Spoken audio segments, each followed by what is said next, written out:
The purpose of the New Zealand Initiative delegation to Denmark is to look more closely at Denmark to make New Zealand better. So we're a group of 40 business leaders, chairs and chief executives of businesses which make up more than 20% of New Zealand's GDP. And so we've all come here to understand how Denmark ticks and for a whole week, and we'll hopefully find some good learnings to take home and make New Zealand better.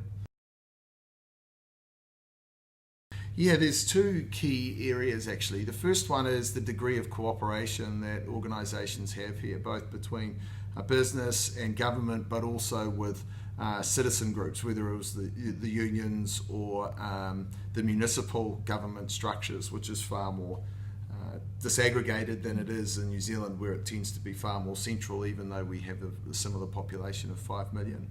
The second, though, is the country's approach to long-term infrastructure. Infrastructure is really important for enabling sustainable platforms, whether it's all of the cycle paths which you have here so people can commute and feel they get well-being from it, plus it's also a very resilient and low-carbon way of being transported.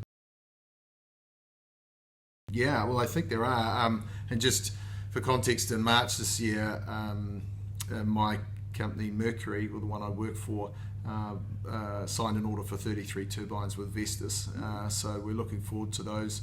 Construction starting in August year, and we'll have New Zealand's third largest wind farm built by December 2020, thanks to with a long-term support agreement for Vestas. So we're looking forward to that partnership there and growing. In terms of how we can do more things to work together, I think geothermal is a key one. New Zealand is one of the world leaders in geothermal. We've had geothermal power stations for electricity since the 1950s.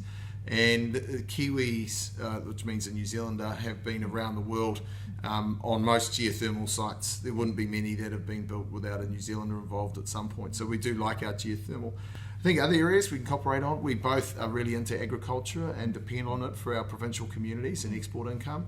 We've both got very low carbon agriculture at the moment, but how do we get that even better with livestock innovations, grass innovations, pasture innovations? And lastly, in terms of cities, I mean, I'd love to see more of our cycling like you guys. And now, because we have a lot of hills in New Zealand, Denmark's very flat, but with all of the hills, we now have electric bikes, and our company's been promoting electric bikes very strongly, so that the sales have gone up hundreds of % now. And electric bikes mean we can all go in our suits, like all of the Copenhagen people do, to work without having to build up a sweat or wear lycra, so that's positive.